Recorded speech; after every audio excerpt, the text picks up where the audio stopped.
Hi ළමයි මම අද මේ වීඩියෝ එක ගෙනාවේ කැම්පස් වල ඉන්න තිරිසන්නුන්ට. කැම්පස් වල ඉන්න තිරිසන්නුන්ට ඇත්තටම උඹලට මොලයක් නැද්ද? උඹලා එකපාරටම කැම්පස් වලට ගියාද නෑ නේද? උඹලත් O level පාස් වෙලා A level පාස් වෙලා නේ කැම්පස් එක ඇතුළට ගියේ. එතකොට උඹලා ওই කැම්පස් එක ඇතුළට යන්නේ ඉගෙනගෙන ඒ කියන්නේ උඹලගේ තියෙන ටාගට්ස් රීච් කරන්නද? එහෙම නැත්නම් එක එකකට රෙදි ගලව බල එහෙම මොනවාරි කරන්නද? එහෙම යනවා තොපි තනිකර මානසික ලෙඩ්ඩු. ඒවට කැම්පස් නෙමෙයි. ඒව උඹලට අසහනයට තියෙන තැන් වලට උඹලා ඒව පෙන්වන්න ඵලයල්ලා. රෙදි ගලවලා බලන්න. ඒවට කැම්පස් ගිහිල්ලා හරියන්නේ තොපි වගේ සක්කිලි කැම්පස් වලට ගියාම අහිංසක කොල්ලෝ කෙල්ලෝ ඒ ජීවිතවලින් වන්දි ගෙවන්න ඕනේ. අනිත් එක උඹලා වගේ උන් සමාජයට එනවනේ. උඹලා කැම්පස් එකෙන් එළියට එනවා. කියන කැම්පස් එක ඇතුළෙම ඉන්නවා කියලා. දැන් බලපන් තොපි කෙල්ලෙක් එක්ක යාළු වෙනවා. මොකක් හරි හේතුවකට affairs නතර වුණාම උඹලා මොකද කරන්නේ? තොපි වගේ මානසික ලෙඩ්ඩු තමයි ඒ කෙල්ලගේ ෆොටෝස් දාලා නම්බර්ස් ගෲප් වලට ෂෙයා කරලා තොපි වගේ මානසික ලෙඩ්ඩු තමයි අසහනකාරීව තමයි ඒ වගේ වැඩ කරන්නේ කෙල්ලොන්ගේ ෆොටෝස් එඩිට් කරලා ඒ නිසා උඹලා අනේ මම කියන්නේ මේ මුන් වගේ අසහනකාරයෝ මේ සමාජයෙන් අයින් කරන්න ඕනි යකෝ අහිංසක ළමෙක් ගම්වල ඉඳලා ඒ මිනිස්සුන්ගේ අම්මලා තාත්තලා මොකද දුක් විඳලා කුඹුරු කරලා අපි ඒව හරි ඉතින් සාමාන්‍යයෙන් ගම්වල හැමනේ එතකොට කුඹුරු කොටලා ඒව කරලා ළමයාගේ අනාගතය හදන්නනේ කැම්පස් එකකට දාන්නේ. එතකොට තොපි එහෙම එන ළමයි එහෙම එවන ළමයිගේ මිනිය ගෙදර යවන එකත් හරි.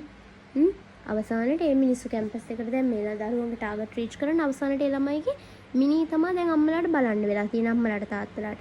එතකොට මම කියන්නේ ජනාධිපතිතුමනි ඔය අනිවාර්යෙන් මේක ඔබතුමාගේ අවධානය පිණිස. මොකද ඔබතුමාලා කිව්වා නවක වදේ තුරන් කරනවා කියලා. හැබැයි මේ වෙනකන් නම් ඒක තුරන් උන්නේ නේ. ඕක කියන්නේ මේ ඕක කරන්න පුළුවන් නේ කරන්න බැරි දෙයක් නෙමෙයිනේ.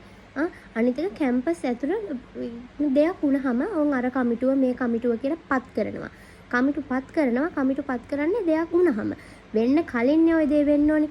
දැන් මේ අහිංසක ජීවිතයක් ඒක තිරිසන් බල්ලෝ නිසා අහිංසක ජීවිතයක් නැති වුණා. එතකොට ඕන් ඔය වගේ චක්කිලි තිරිසන් බල්ලෝම එළවලා දානවා කැම්පස් වලින්. ඔය සීනියර්ස්ලා කියන්නේ බක පඬිතුයෝ. ඔවුන්ට ධන ගස්සලා දෙන්න ඕනේ කැම්පස් වල. තමන් ඉගෙනගෙන යන්නේ. හරිද කැම්පස් එකට මේ මුකුත් පගාව දීලා එහෙම යන්න බෑනේ. එතකොට හැමෝම ඉගෙනගෙන ඔක ඇතුළට යන්නේ. එක එකට නැමෙන්න එපා. එක එකට බලු වෙන්න එපා. ඇත්තටම ඕනම අම්මෙක් තාත්තෙක් කැමතිනේ තමන්ගේ දරුවා O level පාස් වෙලා A level පාස් වෙලා කැම්පස් ගිහිල්ලා නේද ඩිග්‍රී අරගෙන කැම්පස් එකෙන් අවුට් වෙද්දී හරි ආඩම්බරයිනේ. ඒත් දැන් දෙමාපියන්ට මොකද වෙලා තියෙන්නේ?